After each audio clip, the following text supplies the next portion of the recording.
All right.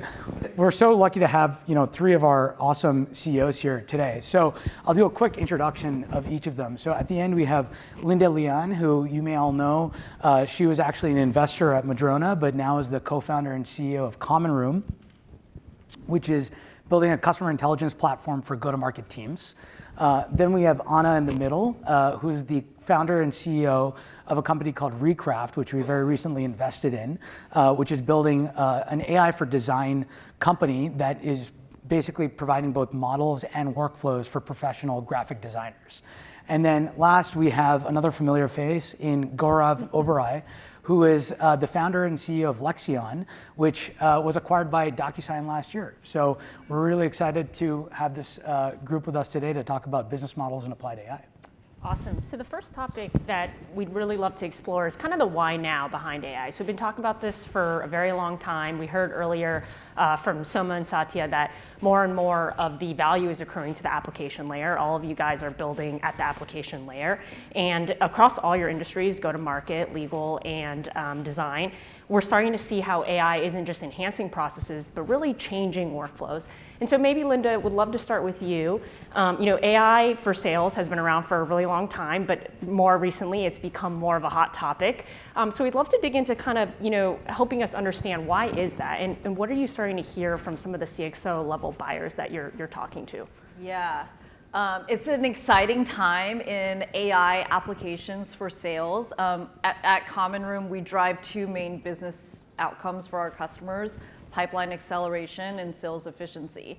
And I think in the history of technology and software, one of the biggest stories, and I was at Madrona as an investor, and I was at AWS where I really got to see the heyday of the cloud. But if you think about the kinds of technologies that have been built for sales teams, they've really been left behind in the last 20 years of kind of digital transformation. I mean, there's so many incredible tools built for app developers, for monitoring application health and security, for EPD practitioners. But for sales reps, they're really living in the Stone Ages. I just spoke with the SVP of acquisitions at Snowflake, which is also a Madrona portfolio company, and he kind of described it as we're entering the steroid era of sales.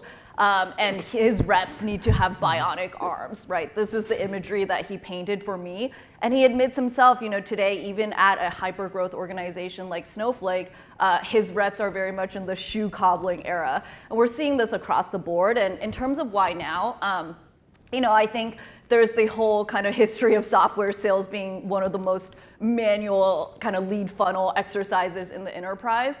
But at a macro level, I think this year looks a lot like last year, and kind of time is up or time is running out. We're seeing that pipeline acceleration and sales efficiency is absolutely now a CEO level topic.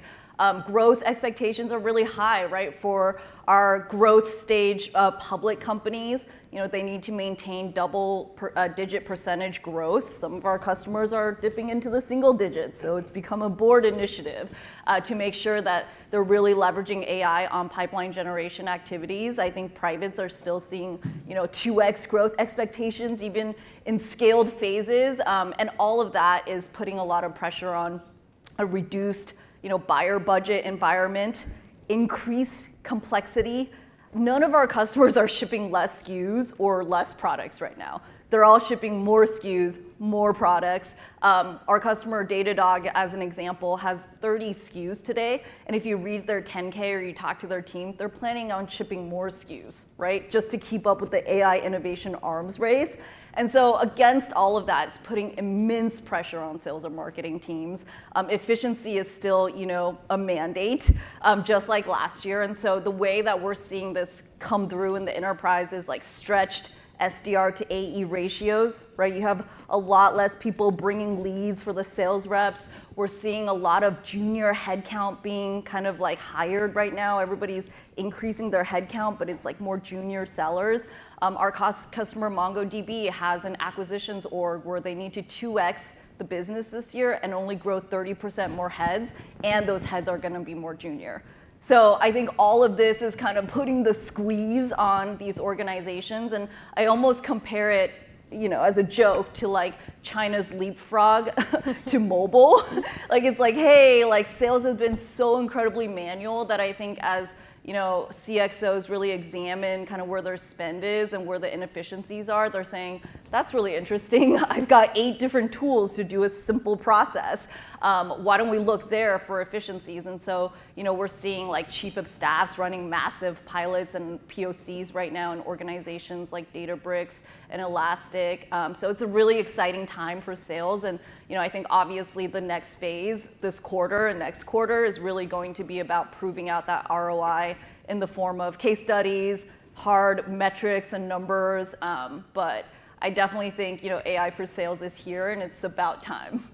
That's awesome. And maybe, would love to juxtapose that to legal. Gaurav, you were previously the CEO of Lexion, now at Docusign. And legal is historically one of those sectors that has been a very slow adopter of technology. But we're now starting to see a lot more sales happen within that industry and people leveraging AI in really interesting ways. So maybe you could share a little bit more about what you're seeing and why is that, and how is it really changing some of these workflows?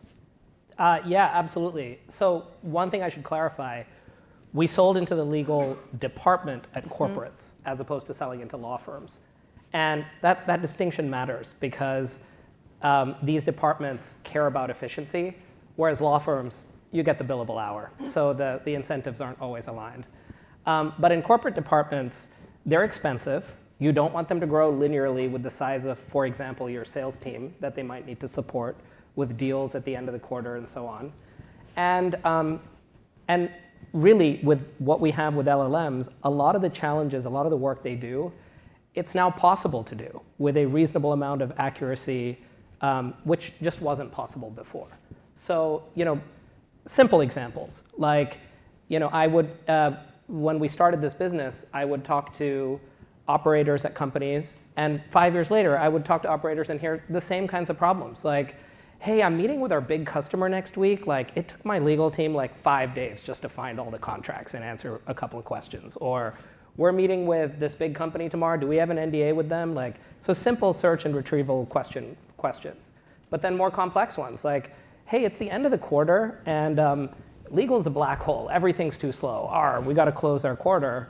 What do we do to speed this up? So bringing visibility into that process, but also accelerating it with AI. So hey, this MSA, we've actually reviewed it, and we've used the fallbacks we have, and the AI's actually done a great round of that first review, and now counsel is just kind of giving it a quick look over and spending more time getting on the phone, closing that deal with the customer. This is what you want your counsel to be doing, as opposed to, oh, these payment terms are not, what we want. And then another one where we would see this is where you need to do some sort of audit of a large number of agreements. So in financing situations, you're looking for things like assignability. Which of these contracts do we need permissions for? Which can we get? These are questions that AI can answer very quickly. Or where are there some really non-standard or risky terms within our customer contracts where maybe we've been looser with IP protections or where data is stored? Or these are risk questions that you're asking. Very expensive to answer with attorneys, but AI can dramatically reduce that cost. So a big reason is capability. That's a big reason why we see a lot of interest in legal tech. LLMs do really well with text, and this is a very text-heavy area. A second reason is it's just been a really inefficient part of the organization. There are SaaS products really designed for every department: sales, engineering, customer success, HR, recruiting. But contract management tools were not as pervasive. And you would end up seeing the problems in your sales pipeline and the dance that happens every month and quarter with finance and legal and sales. And then you'd also see it on the procurement side, where it's about managing spend and obligations. That was another area. So it was this combination of capability, underinvestment in technology, and very clear ROI. That's great. And Anna, for your industry, you deal with both text but also image, and so kind of including different modalities as well. And design products have traditionally been pretty PLG heavy, kind of from the grounds up. But we're starting to see more of this demand from enterprise customers and enterprise style buyers. And so could you maybe speak to kind of how Recraft is starting to manage some of these trends that you're seeing, some more kind of demand from higher level suite kind of buyers, and how that PLG motion is changing? Yeah, okay, so Recraft is selling to designers, that's graphic designers that are individuals and designers in teams. So the answer to this question depends on the types of designers that we are working with. There's design has been always had this PLG motion, where it's first adopted by individual designers, designers on freelance, and designers are like super well connected with each other and always are adopting new tools quickly. And they're sharing the tools with each other. So design tools are always spreading very quickly among individual designers. And that is the same as we see in AI. So we have a lot of designers on freelance, in agencies, in startups and small companies who are adopting Recraft and who are adopting AI tools just by learning about it from friends, from social media in the PLG motion. At the same time, what we see right now is we see a lot of incoming requests from larger companies. So in larger companies, there are several types of requests that we are getting. First, sometimes people are starting to use the tool inside, like individual designers start to use the tool inside. But right now, like before, I imagine it was first highly adopted within the company, and then people are coming to the management and suggesting that we adopt the tool. But right now, as Linda said, it's probably like on the boards, people are deciding, let's try to do some optimizations in the company and adopt AI as much as possible. So now what we see, if there is adoption in the company, in some designers on a lower level, heads of design, they might just hear about it, and then they come to us and say, they are asking for a demo. And then I'm doing a demo for the whole team, and they are deciding if they want to adopt the tool for broader design team. When there's just like one or two people who are mentioning in Slack that they are using the tool, and then head of design, because they're interested to try out, are reaching out. That's one scenario, and we've had cases like that, so it's not like a single case, it's regularly. And then another case, which we also often see, in some companies, in some larger companies, also there's either individuals or teams who are just responsible for adopting AI tools, and they are not related to design. They are just a team in the company that is searching for different AI tools, reaching out, and then suggesting it to different tools to different teams in the companies. So there's two of those things, and that is something that we have incoming right now. We are quite early, so we do not have a sales team yet, but I'm hiring for that right now. So I suppose that when we start the outreach, we'll see it will be much easier for us than it was before, because like management is, including design management, is just interested in trying out and adopting AI tools. That's great. Well, the other major theme we've been hearing a lot about this, last year, and certainly that'll be important this year, is does AI actually work? Or another way of saying this, for a term that I'm sure many people in this audience are thinking about every day, it's ROI, right? We've put all of this investment into AI, and at the applied AI and applied application layer, what is actually the ROI, right? So Gaurav, maybe starting with you, seems like we've gone through this hype cycle for experimentation budgets and all of these interesting ways, as Anna alluded, of getting AI products into the organization. But now as buyers are actually thinking about ROI, what are some of the metrics or other themes you're seeing from legal teams and folks around the Docusign universe that matter? Yeah, I alluded to a couple of these before, but largely we would sell to speed, and those were sales motion related, or we would sell to cost savings that were more on the procurement side. And there was an underlying current of efficiency. Next year I'm going to hire, my team is growing, I'm going to hire 30 more AEs. Do I need to hire another lawyer or increase my outside counsel spend? Or can I apply technology and make my existing team more efficient? And again, operators in this room have probably seen teams where there's people, their job is to just collect approvals as quickly as possible at the end of the quarter. These are the kinds of things that standard workflow automation can do and AI can do for companies that haven't invested there and want to get there faster. So when you go to these folks and say, yeah, show us your process, show us what you're doing, it is very easy to connect the dots between, look at all these manual steps, and look at how many AI can take care of for you. So some of the examples, where this starts to get even more advanced are, hey, I just want to send in an email to ask for some help. Maybe it's as simple as my example from before. I'm meeting my big client. Do we have an NDA with them? Is it still active? AI can take that, parse that email, understand its content, respond to you and say, we have an NDA. It expired last month. I recommend we use our standard mutual NDA. Here's a link to the form that will generate and send it off for signature. And that is something that AI can do end to end. And there's lots of those kinds of requests that are occurring inside of an organization every day that you're having to staff up to keep the gears going. So it's really easy to show, and people get it.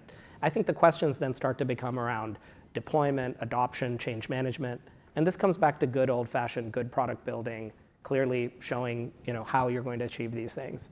So from an ROI perspective, that's how we talk on the speed side. And then again, on the procurement side, it turned into, well, I have, we need to cut costs because the economic climate is changing. Well, we can show you a report immediately of all your vendors where you have termination for convenience. These are the first on your chopping block you can address. We can show you vendors that have not great payment terms. You should probably renegotiate these. Or there's opportunity in there too. Here are vendors where if you pay early, you'll get some sort of a discount, but you're not taking advantage of these things. So that, again, it's very easy to show ROI in those scenarios. Mm-hmm. Yeah. And Linda, going over to you, one of the interesting things about sales and go-to-market teams is it's very results-oriented, right? And so there are metrics around pipeline coverage and quotas and attainment and all these interesting things. And so, as you approach all of these companies that are all trying to sign up for Common Room and are interested in Common Room, how are these sales teams evaluating whether AI is working for them? Whether it's metrics or other parts of the conversation you need to have with them. Yeah, we think about kind of the road to the most cutting edge AI adoption in sales as a maturity model. And a lot of our customers fall on and have different aspirations to land on different parts of that maturity model. I think a lot of times we're actually seeing, public growth stage companies who are dipping into that single digit growth level actually be a lot more visionary when it comes to effectively ripping out the old way for AI and leapfrogging. So as an example, right now we're rolling out AI SDR, so full AI automated end-to-end outbound prospecting for 100 of Twilio's SDR teams so that we can actually get the humans more focused on strategic accounts and upmarket accounts. Not quite rolled out yet, but I would hope that the ROI there is immediate, not just in the pipeline that's generated more automatically via LLMs and signals, but also in the ability of that team to really go and work on larger ACV deal sizes. I think there's other folks who kind of are like, they're stepping into the digital transformation of go-to-market journey, and they're a little bit earlier and not going all the way to LLM-powered automation, but they're still realizing massive gains simply because of how manual the sales process is. As an example, Grammarly is a customer that we signed up in Q4. They just implemented, so another thing about AI and kind of the speed of new applications is just the implementation cycles are really fast. And this is like human in the loop. Like they have sales reps going into Common Room, going down all their AI generated leads, clicking buttons to go and reach out. We booked over 2 million of pipe in the first 4 weeks of rollout. So we're still working with them to figure out, is this good? Is this not good? Can we juice it? Can we push it? What do we need to do to get more outcomes? But to your point, we look at pipeline generated as a leading metric, and so that's really what we're focused on delivering. And it's always about the quick wins and the quick unlocks on a broader journey to realizing the full AI vision. Mm-hmm. Well, it's interesting because as called objective and objective results oriented as sales teams are, design teams can be pretty subjective, right? There's a lot of sort of designers can be picky or kind of very specific about the types of products and tools that they use. And so, in the design space, how are designers and their teams measuring ROI or measuring what works among the AI tools and products that they're using? Yeah, so from speaking to designers, to our users, I don't really see them measuring like some specific metrics. But when they are adopting AI tools, they see immediate help in certain areas. One very obvious one is efficiency. And that's different for different types of designers. If it is a designer on freelance, then they would be just able to do more work, basically, or to do work quicker. Like we have feedbacks, like designers are saying, I was preparing a presentation, I needed visuals for a presentation, normally it takes a week, I did it in 2 hours, and I was paid €4,000, and then I went to vacation. So it's like people are just being more efficient, and they see it immediately, so they appreciate it. In design teams, it's a little bit like a different types of how you are speeding up the company.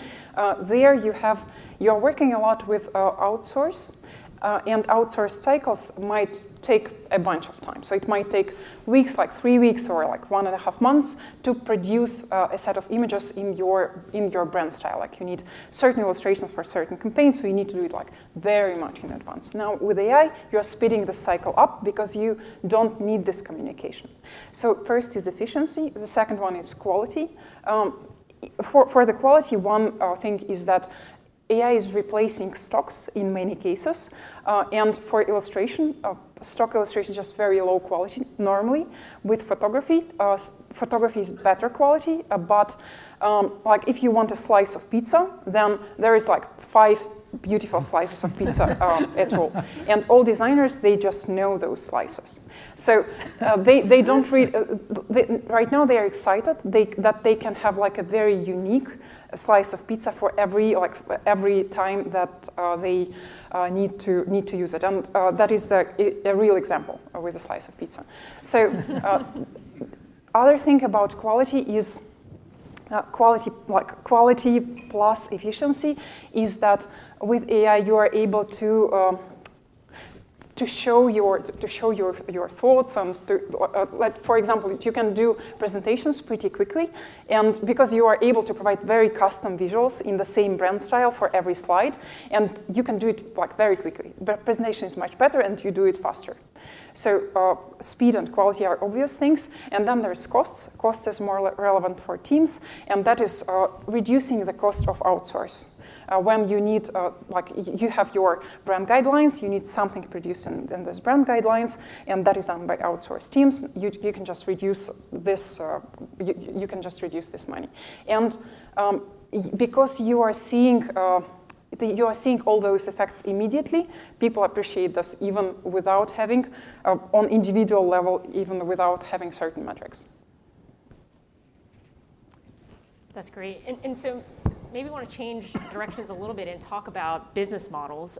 We heard a lot about this concept of how the most important model is the business model. Our colleague Matt loves to talk about this. We've written about this, and we're starting to see some of this come to fruition. And across all of your different industries, I'd love to understand, maybe there's different ways to think about the business model. We're starting to see some concepts known as services software or consumption-based billing or usage-based billing, moving away from this idea of traditional seat-based billing modules as we're starting to think about actual outcomes, right? What are the outcomes that these AI solutions and applications can actually deliver? So maybe we could start with Anna. I'd just love to understand kind of from your perspective in the creative industry, what are you starting to see? What have you guys been testing at Recraft? What's kind of working, not working, and how are you guys thinking about these different types of business models? Okay, so in the image generation space, and mostly in the image generation space, I think and in some other AI tools that are used by like individual customers, I think we are facing the same problem, and right now have the same solutions. So we are mostly, like most of our users right now are individuals. Now there's teams as well, but I do not have like data at scale to give advice now what is the right pricing model in this case. And for individuals, there's several types of how we can do the payments. One seat-based, where you're just providing a seat, and then the user uses it as much as they need. The problem with this is that right now, if you do that, then you need to charge a lot. And people are not willing to pay as much as you really have to charge. Also, when people have unlimited use, they are using the tool. It is great that they are using the tool more, but they are using the tool much more because they are not thinking about they are not trying to minimize their amount of GPU consumption, basically. And I would love to have that, but it's economically, it just doesn't work like that right now. So if I charge them as much as they have to pay, they wouldn't be willing to pay. So this just doesn't work in the industry. So most companies don't use that, and we also do not use that, even though we have started with it. So we have proven that it doesn't work.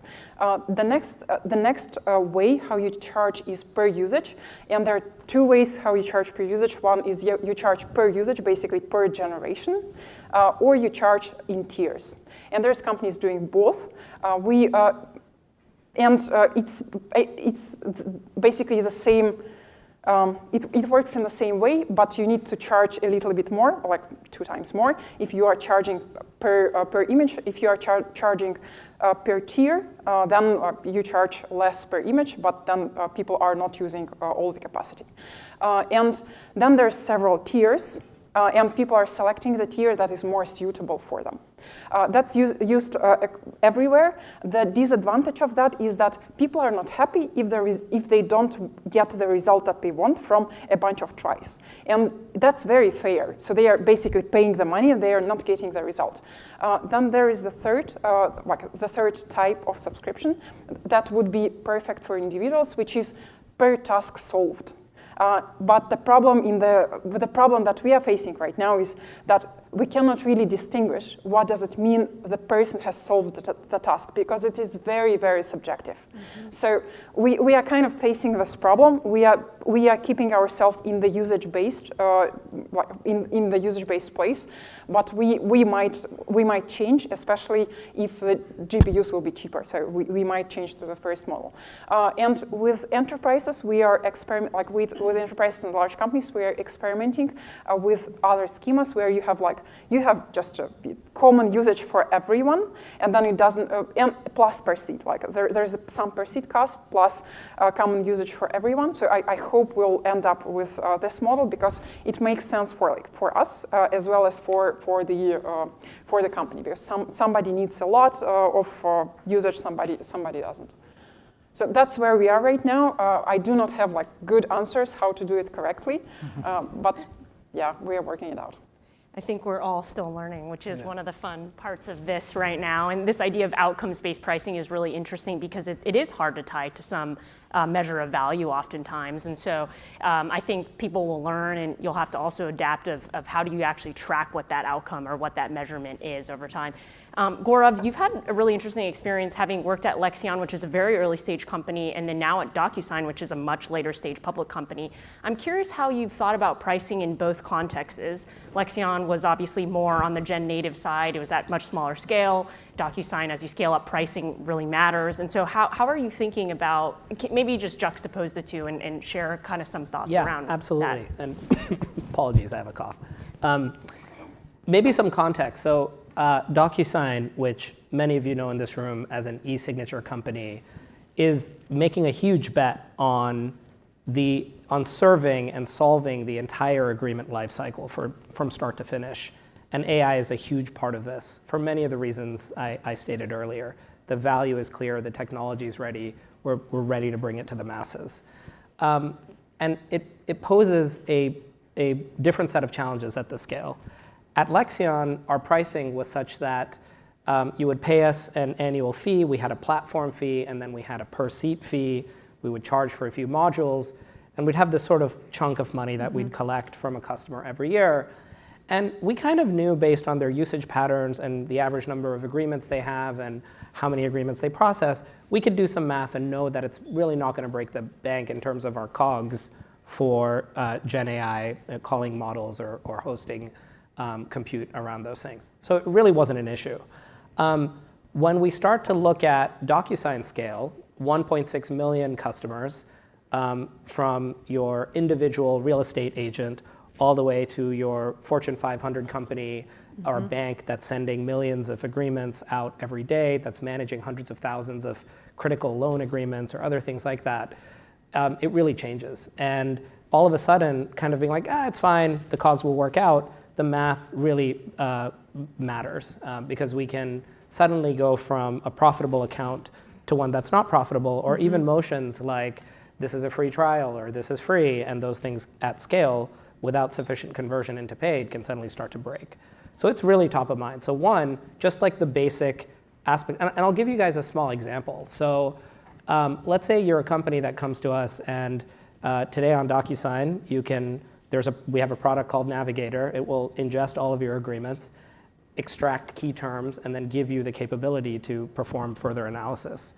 One of the concerns that we're kind of looking through is the more we make these analysis capabilities, the more powerful we make them, the more times that you're going to be processing every single document over and over again. Because you might turn around and say, oh, hey, there's been a data privacy law that changed in Europe. We need to go look at where we're storing that data, and we didn't analyze that before. So I want to quickly extract the relevant information so I can start making decisions. And those kinds of things can happen again and again and again. And all of a sudden, you find that you're reprocessing agreements on an account where you thought, so these things are weirdly at odds with each other. I want to give you more value so you can do more analysis, but now it's going to cost me more. How do I charge you? How do I make it so you're not having to think about this every single time? And this is pervasive across a lot of these kinds of things. The second thing, and Docusign has its annual event in April, so we're just about a month away from making a lot of these public announcements. But you'll see in the announcement some really amazing things that are coming out that start to take over more of these tasks end to end. And I described scenarios earlier of sending in an email and an agentic type automation takes over and does the job for you. Seats matter less in some of these scenarios because all of a sudden you're like, well, I don't need to buy a seat. I don't need all these people in here every day. I need someone to come in and double check and et cetera. So that causes other pricing pressure. And then of course, on the sales side, you can't go to something super complex either. You can't turn around and be like, well, you have so many tokens and this buys this many and da-da-da-da. It creates a huge amount of friction. It's very difficult for customers to understand. And then it creates this weird pushback from encouraging usage to not. So these are real problems we're talking about at scale, trying to solve internally at Docusign. I can't say we found the answers. And I think in general, it's a pattern across the industry. And I heard Satya was here earlier today. I'm sorry I missed him, but he's made some very provocative statements about the end of SaaS. And I think he's trying to encourage everybody to recognize that these business models are fundamentally going to have to change. Yeah. Well, Linda, we'll end with you to hear a little bit about how Common Room is thinking about pricing and how you've structured pricing. And I think the other interesting element we'd love to hear a perspective on is it seems like there's two ends of the spectrum in AI. We have companies that are on the hyper-automation side of pricing and how they produce their product, and then you have those that are hyper-personalized. So on the other end, how do you think AI teams and AI companies should be balancing this automation versus personalization theme? Yeah, when it comes to their sales process. I mean, it's going to be a mix. Like, humans are not going anywhere. As much as, we'd love to have one agent replace hundreds of sales reps, that's just not the reality today. Almost 100% of our customers are growing sales headcount right now instead of reducing. I do think there will be tangible efficiency gains when it comes to agents helping reps, be more empowered to do what they do best, which is really build human relationships, build trust and consultation. But, in terms of pricing, we're pretty old school because we're an early stage company and we're not scaled like Docusign and don't have a massive install base and cogs we need to worry about. We actually made a pretty opinionated decision to not charge or upsell any of our AI functionality. For us, we believe that the AI is core to the value that we deliver and it is part of our application. And so we actually have very standard pricing today. It's platform, it's seats, and it's usage based on the leads or contacts that we generate for the sales team to go after.